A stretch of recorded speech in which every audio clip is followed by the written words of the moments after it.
and thank you very much for joining. My name is Kylie Ria, and you are listening to the Living the Life of Kylie podcast, an eclectic mix with your host, Kylie Ria.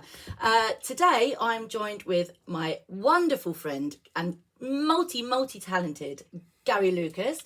You can call him Goliath, as I have done for many a moon now. Gary, thank you very much for joining. Thank you for having me. This is very fun. Exciting for me. It is a fun venture. Gary is a multi-skilled artist. He is absolutely phenomenal and also blimmin' good at technical advice, as he's just been giving me a bit of a rundown as we speak. I'm trying. We'll get there. We will get there. It's just Gary obviously is a streamer. He's got a fantastic Twitch channel. Gary, what's the, is it called a handle? What is it? Gary Lucas Music. Gary Lucas Music. It used to be Gary B. Lucas. Yes. Because there's a musician who goes by the name Gary Lucas. Oh. I used the B to shove him out of searches. Get out. But then on Twitch, people would accidentally call me Gary Blucas. And it was funny at first.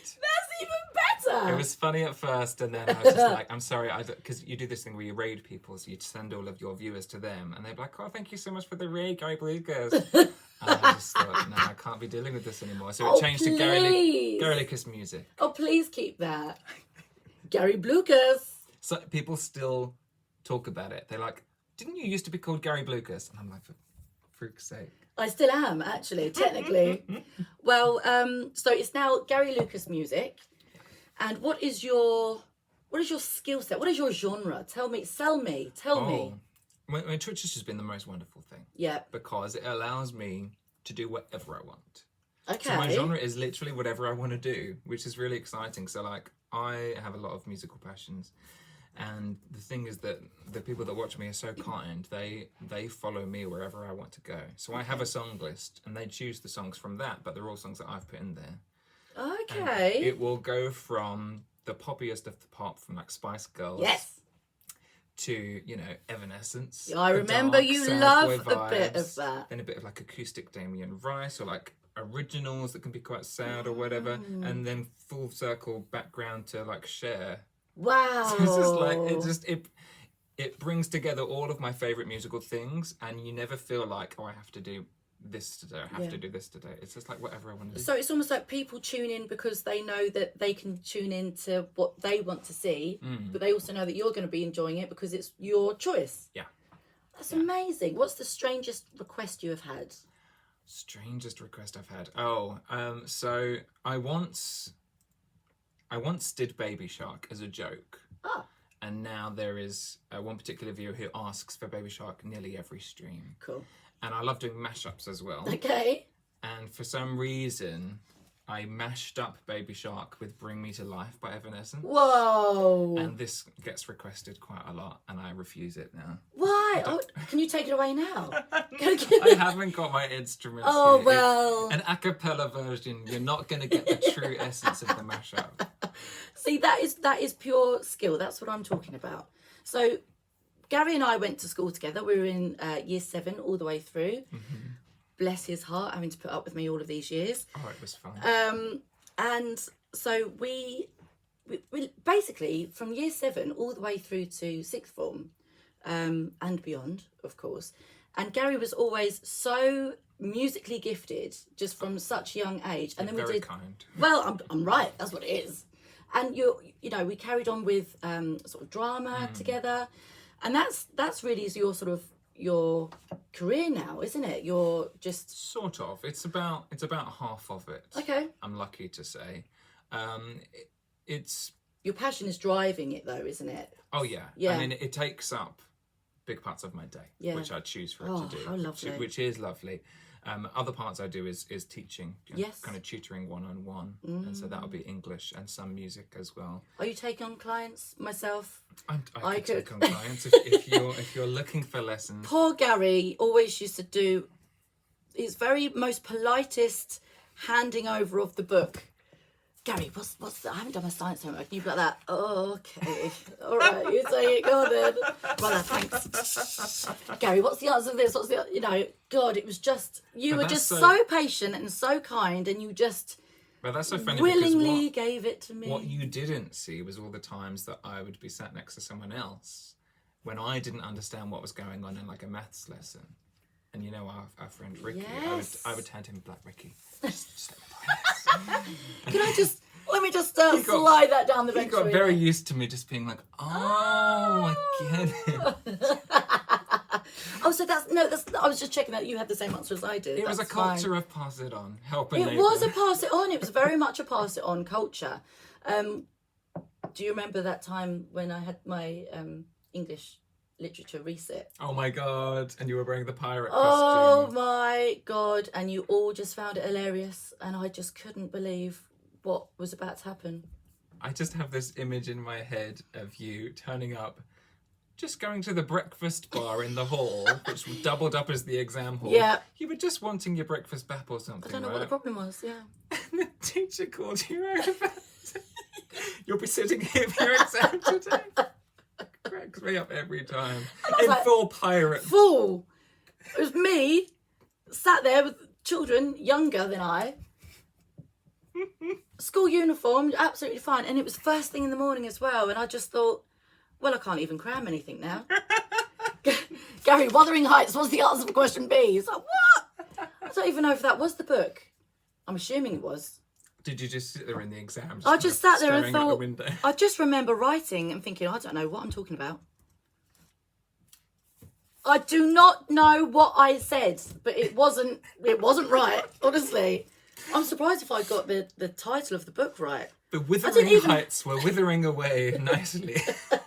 The heath was a heath. Other heaths include Black, Bexley, Haywoods, and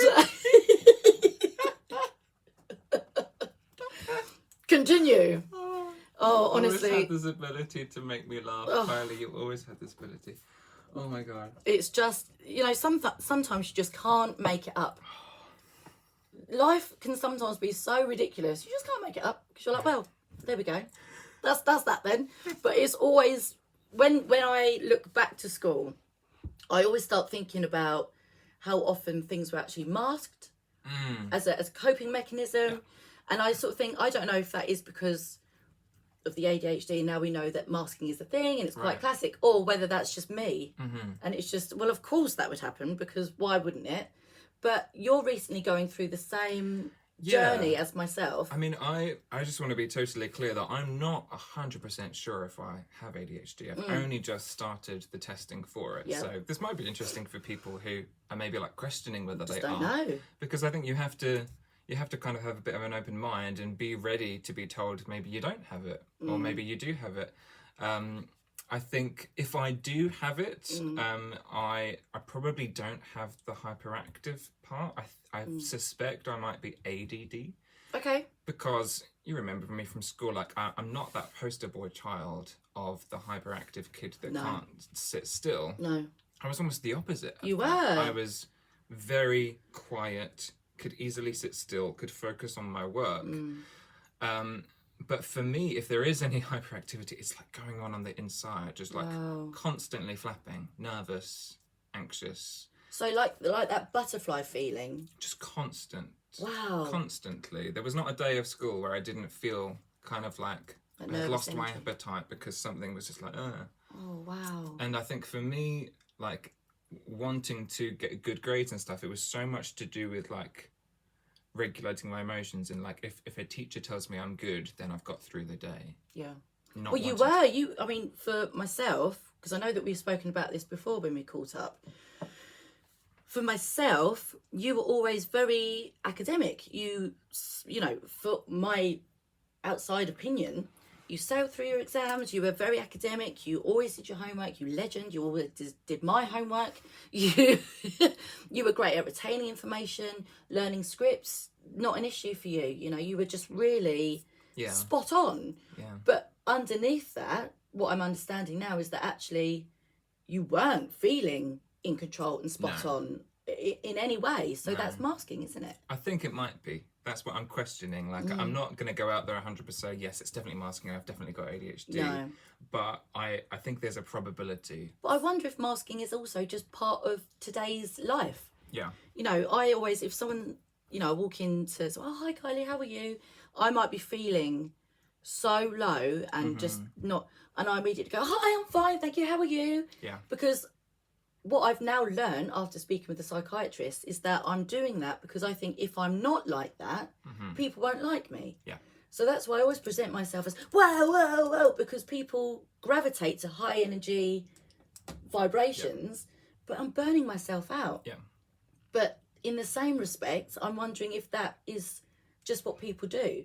I've actually started not doing that now and saying, well, I'm all right.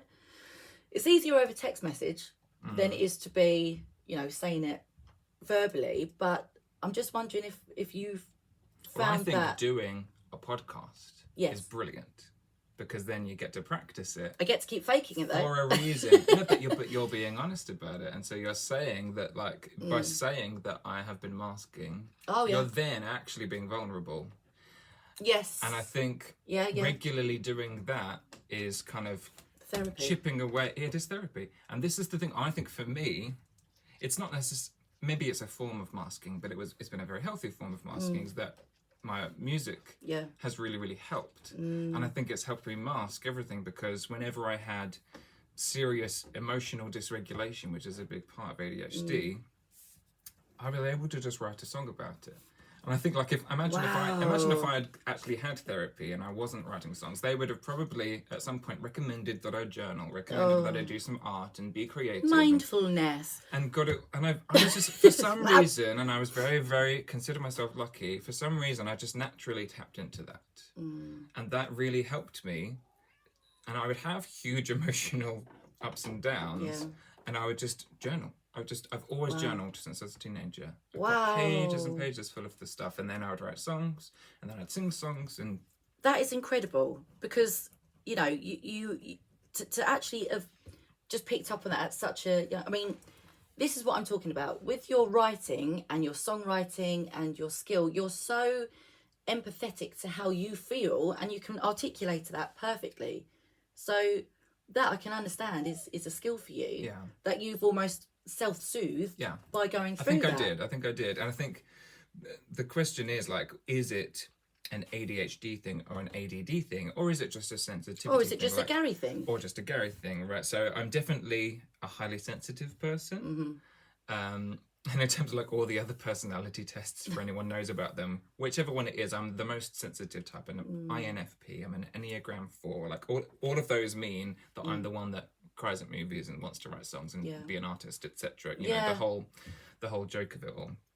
But then when it comes to really considering ADD things, it's like living with my boyfriend and seeing the things that he can do that just are so natural to him, so easy, and I can't do.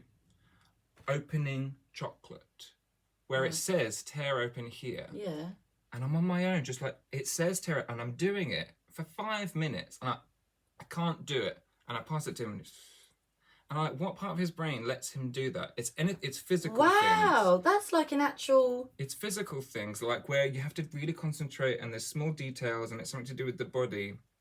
Like, this is the whole joke of it was I've been playing guitar since I was 14. Right. I only changed the strings on my guitar for the first time a few weeks ago, because I can't... Do you need to change the strings? You do. Oh, okay. You should...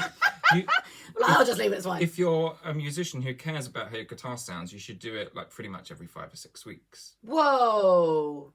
And I just But is that a sentimental thing? I would have gone, no, I can't possibly change the strings. I've been with me since I was 14. I wish I could say that it was, but I know it's fear of doing it wrong, not knowing how to do it, getting started, and, like, just physically, the same way that I can't open the chocolate, I can't get the string to thread through. I don't know if I'm cutting it in the right place. Am I going to break my guitar if I pull that bit out? Wow. And it becomes this anxious experience, and I avoid it, and I just hide it away. That has blown my mind a little bit. That has blown my mind. And Andrew, who doesn't even play guitar, would change my strings for me. Wow. Because he can just do it really easily. But that's... So, right, the chocolate bar with the tear here, is that because you've been given an instruction, and if you do not tear down there, then something is going to happen? Or is it because you... I can't figure it out. It's like... Or is it because you simply... What if it didn't say tear here? How would you open it? I don't know. I probably eventually just get some scissors. Like, and I know that there's an easy way, that they've made it easy. And I just can't find the right bit or the right angle at which to pull. No matter how... I'm singing like a Cher song now. I just can't do it. And I can see this does stress you out. Like, well, it's one of those things. It seems silly on its own, but there's a million different examples of it. Yeah. So just before we started filming, I told you I was going to tell you about the bread thing. Yes, what is this bread thing? You know, bread has that like sticky thing that you tear off at the beginning, and then when you wrap it back up, you can put it back on. Yeah, with a date. I didn't know what that was until my 20s. What did you think it was? I don't know. I just didn't have a reason for it. And then my friend who I was living with at university, Alex, she saw me struggling with it because I couldn't take it off. She took it off for me, and then I couldn't put it back on. And I knew that the social etiquette is that you're supposed to put it back on. I didn't know why, and I didn't know how. Wow. And she saw me just like, I just couldn't do it. And then I asked her, what is the point of this, and how do you do it? And she explained it to me, to keep the bread fresh, and you can do it like this. Yeah. And she showed, and like I really have to concentrate when I do it now, but I can do it. But to other people, it's just like something you just do. Yeah. Well, Gary, you want to do what I do? Spin bed, and then just put it down.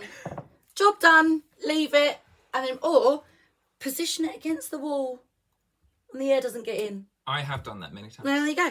I've done that many times, and I think it's like I get really anxious if someone is watching me do something and I don't know how to do it. Oh yes. So if I'm aware that someone's watching me and I'm struggling with like the thing, I'll go red in the face. I'll get all the butterflies, and that's where I start just avoiding things. So like some of the most difficult things I've experienced are when I go to like somebody's house as a guest, and it's like a dinner party, and you know, like you want to help. I really, really want to help. I'm not a lazy person, but I'm so scared. If I say, can I do something? And they say, oh yeah, just chop the tomatoes.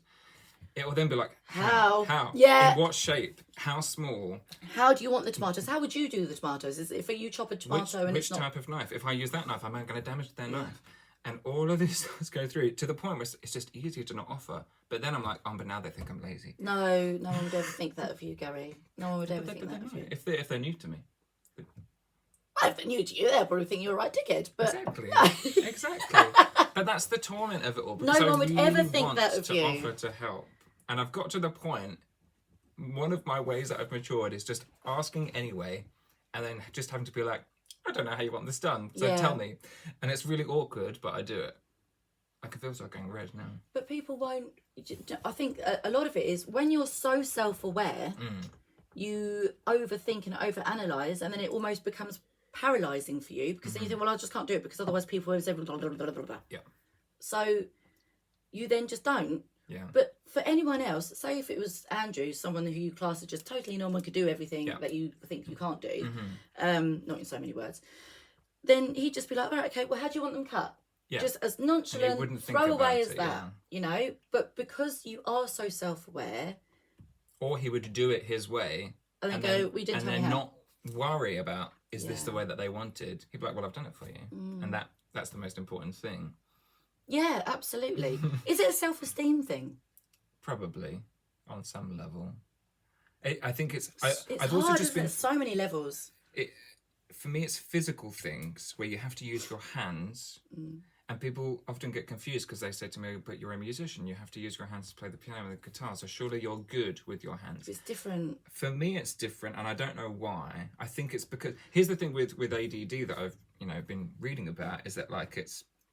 If you're really interested in something, you will spend time on it. But if you're not interested in something... Dopamine levels. It will just get ignored. Yeah. So, for a long time, cooking didn't interest me. So I didn't want to learn how to chop things up. I didn't care that there were different ways of doing it. But I really cared about how the guitar sounds. And so I would learn to put my fingers in these shapes. Yeah, of course. And I would spend hours and hours and hours doing it. Yeah. So... That's where it's different from me. Do you ever have hyper-focus moments? I think so, but I didn't realise that I did. And so this is, I had never even considered that I might be a person who has ADHD until 7 months ago, when two different friends through Twitch asked me. And I was like, oh. And it's because they had noticed how I hyper-focus on things. Really? Specifically with music. Wow, okay. And obviously musicians have to hyper-focus on it to a certain degree. Yes. So, like, this is where there's this whole question mark of, is it just normal? Is it just a Gary thing? Is it just a musician thing? Or at what point does it become too much? Yeah. But I do remember moments where I would be writing and recording songs and just go like a full 24 hours awake, not eat, not drink.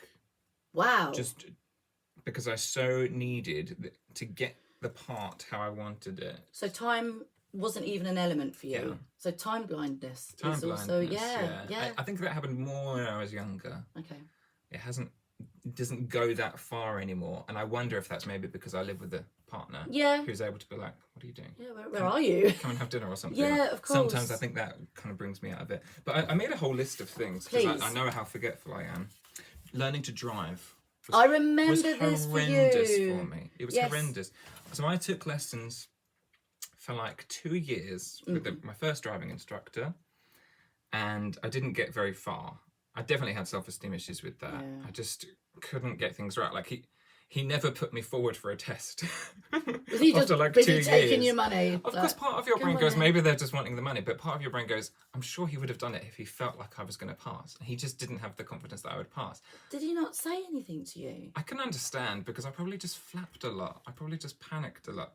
And then the really awful thing is a couple of years later, I got the confidence to start driving lessons again. Yeah. And I said to my driving instructor, I have had lessons for 2 years. And at the end of that first lesson, she said, are you sure you've had lessons for 2 years? Because that first lesson back was so bad. Wow. Because I literally was just struggling to just even get the car moving. Right. If she would just say, just park over there. Yes. It would be this like, how do I do that? I don't know how to do that. But it isn't, now you know, you just, and it does become second nature. Job, done. Right? And you just go. But when you're learning, it's very much handbrake, clutch, mirror, signal maneuver, and you have to do everyone everything. Has to go through that. Obviously, everyone has to go through that, and it's not easy for everyone. Some people do find it kind of smooth sailing pretty quickly, but obviously for everyone, there is an initial, how do I put this together? But for me, I've just seen 2 years in, I didn't get it. But the connection, Gary, with the bread, with the tear here, the intricate sort of formalities of this, and then this, perhaps that was an element of that as well. Well, I did read that some people with ADHD struggle learning to drive because of you notice you're so self-aware. Yeah. You're so aware. So like I'm constantly aware, even in those first periods of like, if I make a mistake, I could kill a child. It's on my mind. I stole the gun, I'll kill a child. It's on my mind the whole time. I'm like, they tell you, even in all of the theory tests, how aware you have to be. Yeah. I take that so seriously. So as I was driving on, is there a dog? I don't want to run over the dog. So when you're doing your theory test, you have to click to see it. Oh my God, and I was really good at that. I bet. Oh my God, I passed that with the best score that you could get because I was there. You're done. There's a child. There's an old lady. And I was just like, I was good at it. That's the thing. It's like, it's not necessarily that I'm bad at things. No. I will make sure that I'm as good at it as possible, but to the detriment of my health. Because I'm like... Yeah. I wish I was a bit more like that. I think with this medication that I'm on, I will soon become like that. But I've always been a bit like, meh. But don't you think it can go two ways? Because I can imagine that with people who have ADHD, it really can go to those two extremes because if you recognise that it's making me stressful, this is the thing, when sometimes I ignore things. Yeah. So I ignored how to cook and then I didn't have to worry about how to cook. Goodbye, I don't need it. Ciao. Opening letters for me. I don't need them. Didn't become a stressful thing until I was around other people who were like, oh, maybe they expect me to cut this cucumber now.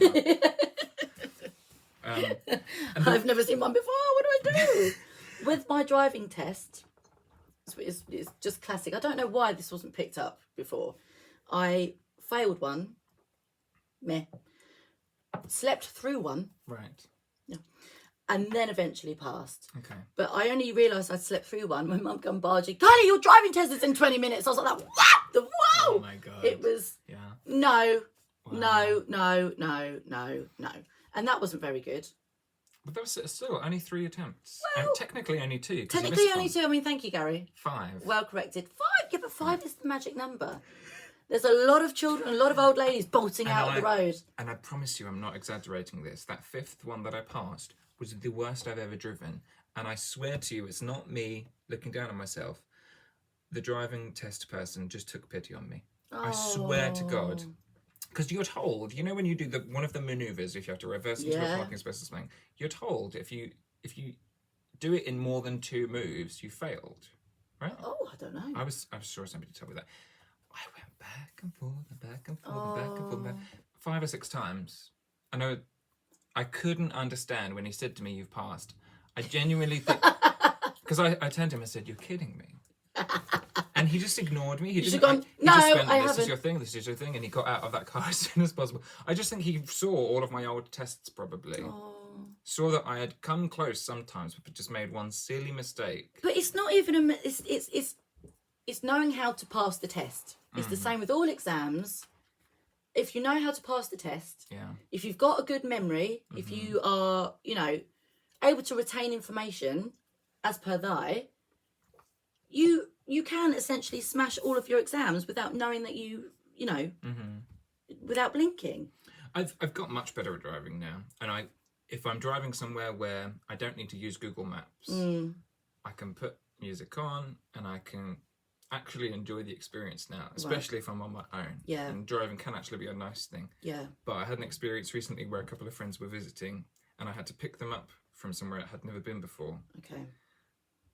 And then when I was driving them back from there, because I was so interested in talking to them, I just constantly kept missing my turnings, trying to follow Google Maps. I was like, oh, there's another 15 minutes added on. Make a U-turn. This journey that driven home should have taken about 20 minutes, took 45 minutes. And the whole time I'm just like sweating and be like, I'm so sorry that we should have been home you're by feeling now. embarrassed and you're thinking they're looking bad on you, and really you're just trying to...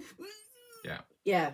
Oh my God. Following Google Maps I found really hard. Right. And again, this is where I know I'm different from my boyfriend, for example. We'll be driving along and I'll be going, which way is it telling me to go? And he's like, left. Really? It's the most obvious thing in the world. Yeah. And I'm like, yeah, but that bit's telling me left, but then it's also got that information up there that's the roundabout, but it looks like the third one, right? Isn't that a right? And at the moment I'm in the right lane. Yeah. I'm like, how is that a left? And but that's the next step down, isn't it? It's sort of like you go there and you go up. In the chaos of like being concerned about all the other cars and what lane I'm supposed to be in, there's not enough room in my brain to comprehend what Google Maps is telling me, and I see all 3 bits of information it's giving me, and I don't look at one clearly. Yeah. I kind of see it all as a blur, and I'm like, I don't know what it's telling me. Wow. And there's no part of my brain that can calm it down enough. Andrew says, just look at it, and I can't. No. I'm trying really hard. I'm like, oh, and after the point, I go like, oh yeah, it was telling me to go left. But that's after the point, you're fine. After. Yeah. Because I've built up this panic. I find it really funny when people say the word just. Just. My friend Jen does it all the time. You know Jen? Jenny Bond? Well, just go and just take it to the just. I'm like, you can't just do anything. This isn't a just situation. I can't just do it. But I also know exactly what she means, because it is just take the bins out. Yeah. Just go somewhere else. You know, it's just very, very easy when it's not you that's thinking it. Yeah. Tell me a bit more about your notes that you've got here. Right. Guitar strings, chores, just always being disorganised. So we've had moments where my boyfriend's from South Africa, and sometimes he goes home to visit his family for like a month or something. And in that month, the house will just go to pieces. Yeah. Easy. When there's no one else around that I need to... Because it's only you. It's only me. And I'll leave. And you don't eat when he's not there? I do normally have a pretty good appetite, and my hunger will make me eat things. Probably not as balanced a meal as would normally happen. So when I'm on my own, obviously, as you know, I live on my own. Arnie comes and goes. Last night for dinner, I don't mind telling you this, Gary, I had olives, pickled gherkins, pickled onions, sliced gherkins, just in a bowl. Oh my God. Just out there, just in a bowl, just perusing. Sort of balance to that meal. There's a sort of balance. I like to call it a vegetarian option. It's more of like a charcuterie board without any of the charcuterie. But God. things like that. And I don't know why. I just choose to do that rather than... I'd never cook fajitas for myself or spaghetti bolognese for myself, or because then it's just ag. And then I've got to blooming clean everything up afterwards. The cleaning afterwards is the worst. Like sometimes I will make myself do a spaghetti bolognese, but then that pan will not be cleaned for days. And I don't know why, because when I get round to doing it, I'm like, oh, why didn't I just do this 4 days ago? Because you have to be in the moment. Does anyone, in what is it called? The one with Jennifer Aniston and Vince Vaughn. The Breakup. The Breakup, thank you. Where she goes, it's about someone you love wants to, and he goes, why would I want to do the dishes? And she's like, it's because someone you wants you to do the dishes. It's like, I just can't. Once I had someone turn up unexpectedly. Well, it wasn't unexpectedly. They were like, okay, I'm on my way. I'll come by. And I was like, okay, great. And I looked around. I was like, my God, this house is just... Yeah. So all of my pots and pans, I collected up and I put them in the garden. Honestly, this to the garden. Goodbye. It's relatable. It's just there. The reason I can laugh is it's relatable. I know. Oh my God, I can't believe I'm about to admit this. Oh, go on. My version of that was putting them in carrier bags and just putting them in a different room. Tidying up, that's called. So were they sort of like dry in? And how long did they stay there for, Gary? I'm proud to admit only like a few hours. Oh God, you're better than me. Once the guest was gone, I brought them back down. But okay, you can come out now. Come down, little pans. It's terrible, isn't it? It really is terrible. I'm so glad we're not alone in this. Oh my God, no. Tidy up time. But what would you change about it, though? There's also nothing you would change. About possibly having ADD and the things that come with it. I mean, I think in some ways I'm grateful for it, because I think it's one of the reasons that put me into the musical side of things. Yeah. And yeah. Because you were able to, probably your hyper focus was focusing on that skill set. Yeah. You're very much sort of perfecting your skill so that you know that it's exactly how you want it. Your standards of yourself are very high. No, I don't really have standards of myself. So I don't tend to... If I can't do something straight away, and this happened when I was learning to ride my bike. Nope, don't want it. Can't do it, kicking it, not having it. Don't want to know. Yeah. And that's me all over, absolutely. And Arnie's the same. Right. So I'm seeing these patterns. Yeah. But it's just one of those things, I think. Not wanting to do something if you know you're going to be bad at it, or you think you're going to be bad at it. I just won't do it. Yeah. If I can't do it, I'm like, well, that's it. Yeah. And I will immediately not do it. I've had some amazing opportunities. I went to RADA and I've, short courses, and I was part of the youth group. And then even at the end of that, I knew I had the skill set, and I just went, this can't really be asked anymore. Yeah. Because I didn't have that passion anymore. Yeah. I was busy pissing around at the back, having a right old laugh. And I had a great time. Yeah. I had some real laughs when I was there, but my attention went over here, because I just thought, well, I'm not the lead, I'm not the cast, I'm not going to remember the words, I'm just part of the chorus over here. So I wasn't committed to my skill set. Yeah. And, I don't regret that, because I think you can't really look back and regret things as such. I think you always learn from them.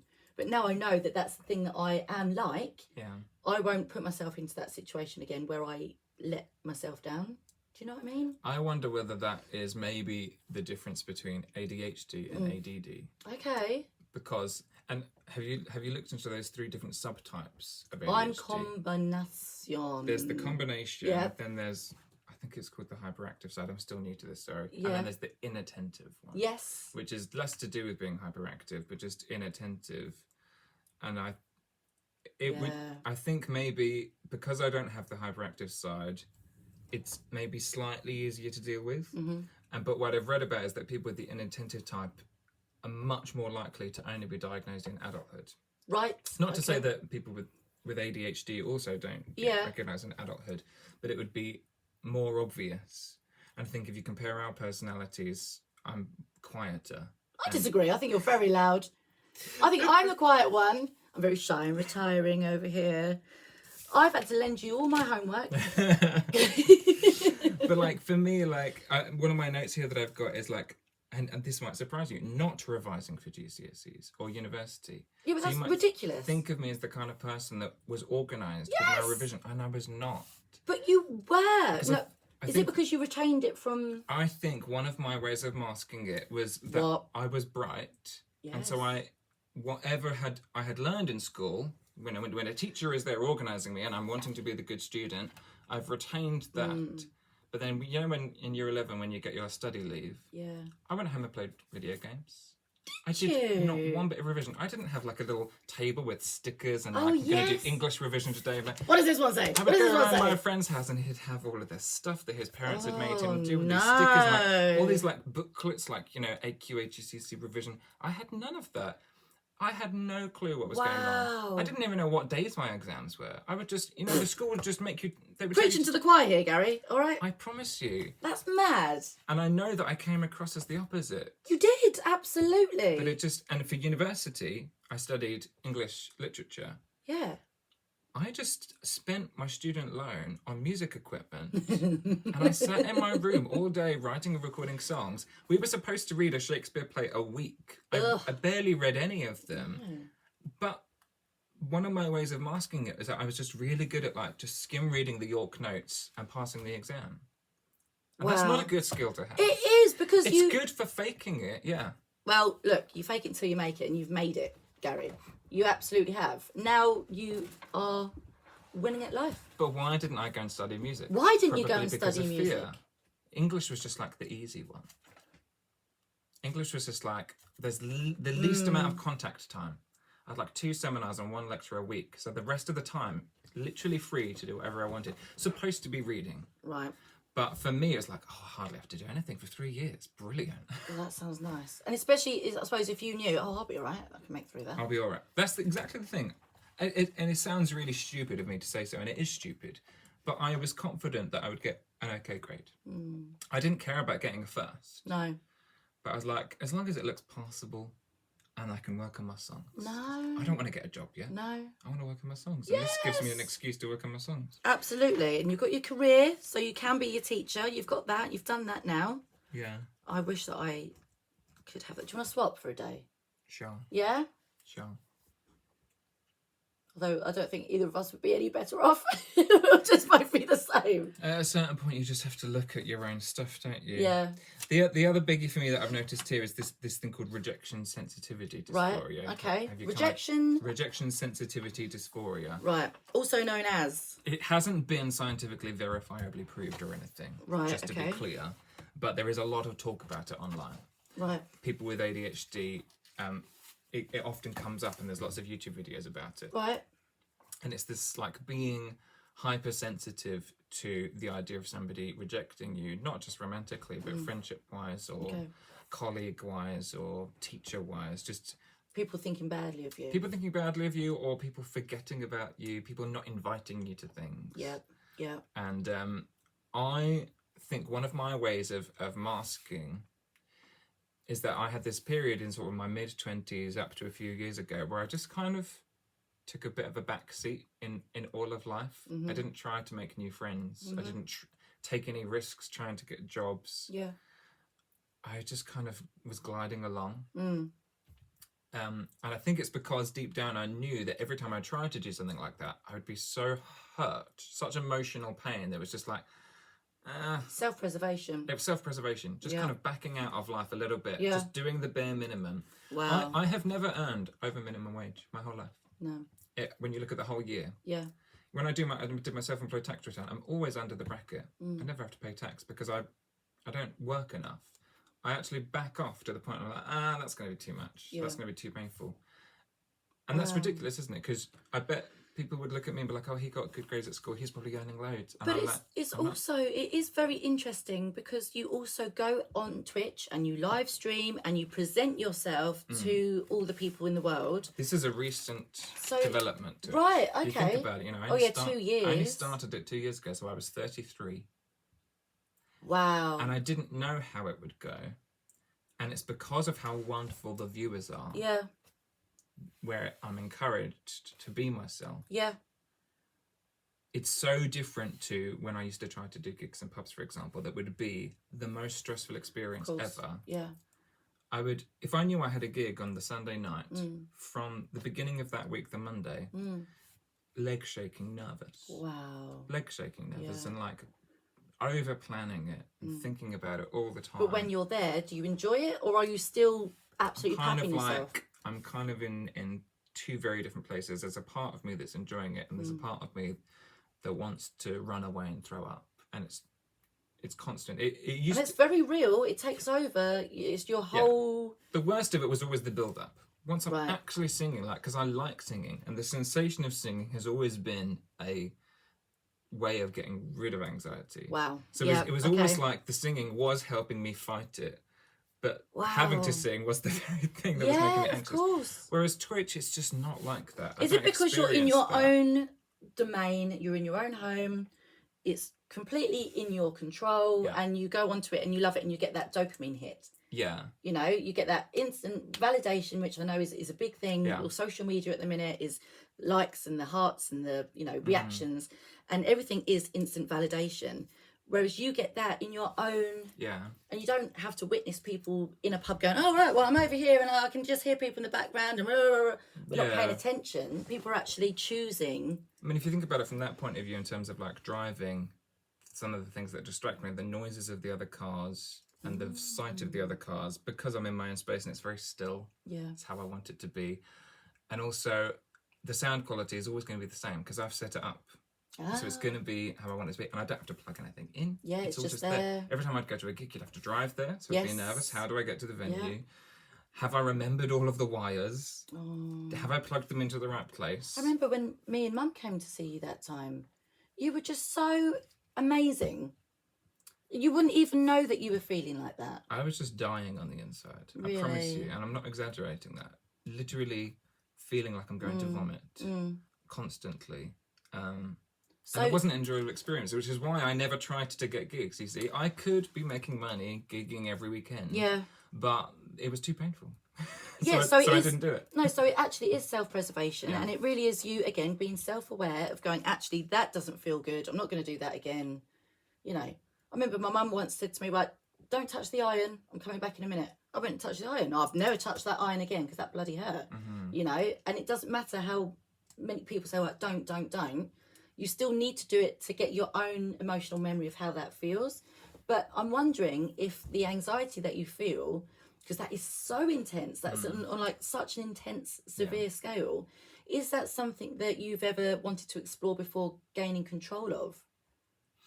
Like separate to all of the ADHD or the ADD or whatever. Yeah, I guess so. Like, because it's only been recently that people suggested to me that I might have ADHD, and before that, I mean, I would constantly be journaling, like, writing about how anxious and. Have you ever looked back at your journals gone by? Yeah. And you still go straight back into that moment. You still feel exactly as you felt. I don't the day you were writing it as intensely. No, okay. I don't feel it as intensely, but I remember it clearly. Like the emotional memory. I remember it very clearly. What was going on? I can remember how it felt, but it doesn't re-experience that way for me. But I think I often used to worry about it, and you know, I've read so many self-help books. I'm a big self-help book person. I wish I could read a book.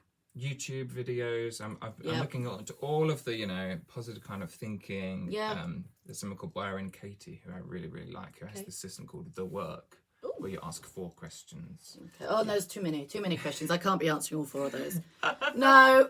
It was good, and I still use that one, and that always used to try to help me deal with anxiety. But I think I've probably looked into it a little bit more with what my friends have said to me recently. And I think it was sparked by a particularly bad episode of rejection sensitivity. Sure. Where I had experienced being left out of a friendship group. And for some people, it just, it might hurt a little bit, obviously. But for me, it was like world-ending depression. It was like down and out for the count. Because it's so personal. I don't know what it was. Well, it is. It's a personal thing. You think, well, why? You know, and you don't get the answers, and then they don't understand potentially that you were hoping to be invited, and then if you're not invited, then I think there's so much context to it because, you know, in the same way that I compared myself to Andrew earlier, other people are probably experiencing making new connections very differently to the way I was. So I had come into these new connections as somebody who hadn't made a new friend in like 10 years. Right. And so the fact that I had put myself out there a little bit, and invited them to things and made them part of my life was a huge deal for me. And for them, it was just like I was just one of lots of other people. Yeah. And so you held them with the highest regard because you knew how much it meant to you to have two new friends, whereas they, for thou art, were very much like, oh, we're all just friends. We're all just all together. Is that right? Yeah, and it probably just didn't occur to them to invite me to things because they probably didn't think I would want to. They probably just thought. But you just wanted to be invited. Yeah. Wanted to be considered and remembered, and that your presence be valued, regardless of whether it was worse than any romantic breakup I've ever had. Yeah. It was worse than losing any job. It was worse than like grieving loved ones who've died. Like for some reason that thing knocked me out, and that's when, and I told somebody about it. I confided in them. And that's when they said, I wonder if you should look into this rejection sensitivity thing, and it's linked to ADHD. Wow. And then they commented on how, the good things about it, the way that I can do mashups and stuff. Yes. When I hyper focus on music. Yeah. It is this kind of weird ability. Yeah. And they wondered whether that's because they have ADHD, and although they're not a musician, they're constantly making connections between songs. Wow. And I think they noticed the way that, like, if I'm trying to interact with what's going on in the chat, that I'll be talking about something and then, like, instantly change topics because that's going on. Right, okay.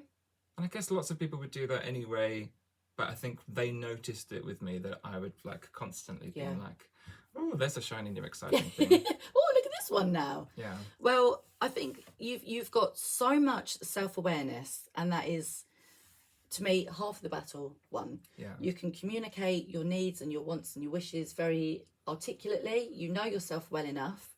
And I suppose my next question for you is, what's next? What's next for you? Like, where do you see your journey going? Well, I've just literally handed in the forms to my doctor. Would you like to talk to me about that experience, Gary? Well, it was interesting because, that one that I told you earlier is funny. But I think what might be more interesting is that I had to get an observer to fill out a form as well, somebody who's known me since birth. Right, okay. Did you have to do this? Yes, I did, yeah. And I found that really interesting. And they say, did you ever notice this, or how were they behaved? They just didn't. Because whether it's a masking thing, or maybe I don't have ADHD, I'm not sure. But if it is the masking thing, like, this was someone in my family, and they were just like, I thought you were fine. Same as mum and dad. I thought you were fine. Exactly the same. And they've got these boxes of like, how anxious you were about something. Yeah. And I'm thinking, they're probably going to say I was quite anxious. So and they were like, not at all. Not at all. They know I was. I was like, really anxious. Did you grow up with me? Like, do you know me? Like, and I Believe me. But that's how much I must realise. It was so much on the inside. Wow, Gary. And I just, on the outside, I was just calm. And on the inside, I was like, ah! Well, and that just really does go to show you never, ever know.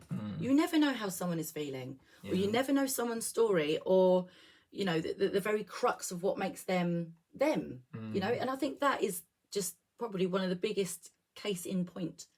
Is that the phrase? Yeah. Thank you. Yeah. See? So educated over here. But I think that's one of the biggest things, that we can take from anyone with ADHD or ADD or autism or sensory, overload scenarios, is that you really don't know how people are feeling, how they're thinking, what their backstory is. So I know it's all very much be kind, but I think a lot of it is be patient. As you know, I've always been hanging off the rafters, but I also have had severe anxiety, sort of self-esteem issues and whatever else, but not to the extent that you have suffered so internally, So there is such a spectrum, isn't there? I know autism is a spectrum, but I said to my psychologist the other day, is there such a thing as severely, ADHD, or maybe just like a little bit? And she was like, yeah, it's also, just a little bit or a lot. And I think as what you said earlier as well, it's sometimes it is, you know, a personal thing as well. Yeah. I think you can have 5 people in the room who have ADHD, and they'll still have their own personalities. Yes, yeah. That's why I love looking into personality tests, because you can have someone with ADHD who is an ENFP and then an ISFJ. So that person's extroverted and more of a thinker, and that person's more introverted and more of a feeler. But they can both have ADHD, and it will be how that influences how you do things and what motivates you. And so it can still show up in different ways. I think, like you were talking about how being extroverted for you is a people-pleasing thing. Yes. And being quiet for me was a people-pleasing thing. But we had the same motivation of wanting people to like us. I think so I didn't want to rock the boat, and you wanted to well, make sure everybody felt happy in your company. But I can also remember sort of growing up, you know, if I was having a tantrum, we were going on our way to family relatives or going to whatever, I would always be the naughty one. I'd always be kicking off, probably because my dad was trying to do my hair. My dad's a hairdresser. He's not a builder that just does my hair. And, you know, I always remember being really upset. I'd had this massive blowout and mum and dad really angry with me, and I've probably hurt my brother or something like this. And them saying, right, okay, that's enough now. Right, pack it in. Right, we're going in. And it would be from being in the car, shouting, screaming, or maybe just before people walk into the house. And then all of a sudden I had to be like, hello, how are you? And every single member of the family, mum, dad and Mark, were, hi, how are you? Everything's all good. Yes, fine, thank you. And then I probably wouldn't speak to mum and dad for the next few hours because, you know, family occasions. And it would be like, right, well, that's done. Next. And I wouldn't be allowed to show that I've just had a massive meltdown. So I'd be completely masking from a young age, but that's what I was taught to do, not because that's what felt natural. And now that feels natural to me. Yeah. So your early experiences of emotional regulation probably have that knock-on effect as well. Yeah. Isn't absolutely. that mad? I think there are lots of subtle cues you get from people around you that influence what you think you're supposed to do. Yes, okay. So you felt like you had to calm it down. And I also just had to pretend. And I also had to do the same thing. And I think for me, it's how it gets linked to being gay. I think there were cues that I would pick up on of like, that's not considered to be like a masculine behaviour. Oh. Don't do that. Okay. And I would pick up on that. And undertones. But I didn't know how to be masculine. So instead, I just became nothing. Wow.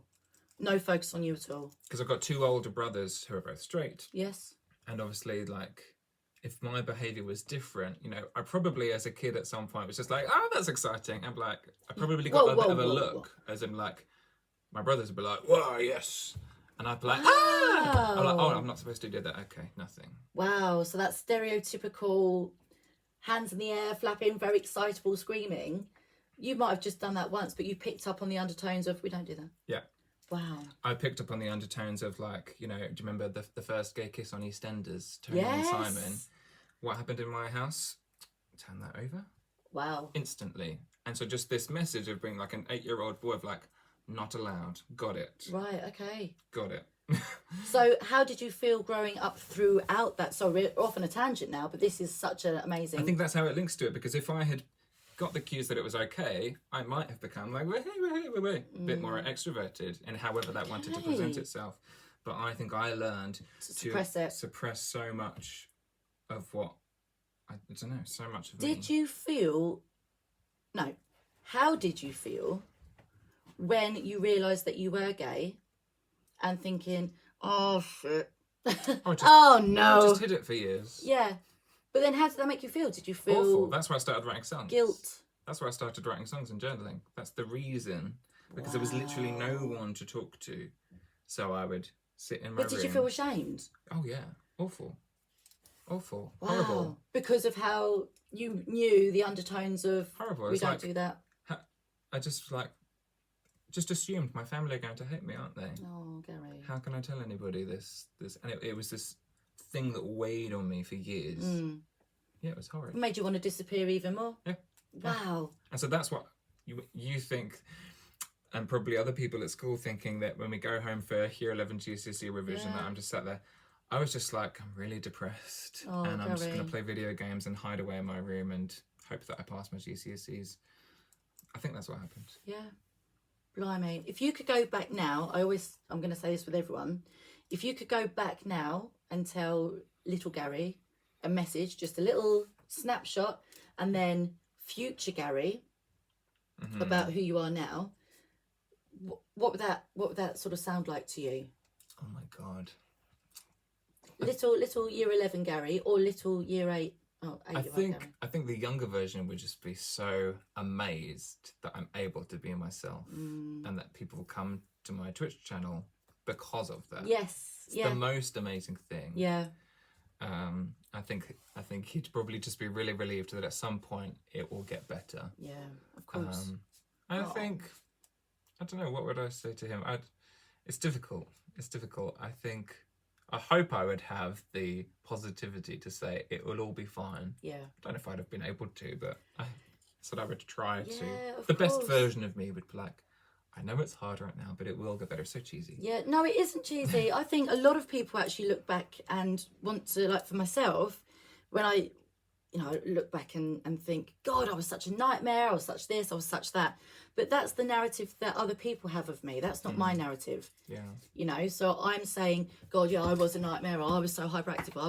But actually, to me, I wasn't. I was just a happy girl who just wanted to be liked and loved and whatever. Yeah. So I think I would just go and give her a massive hug. Yeah. Oh, getting all emotional actually.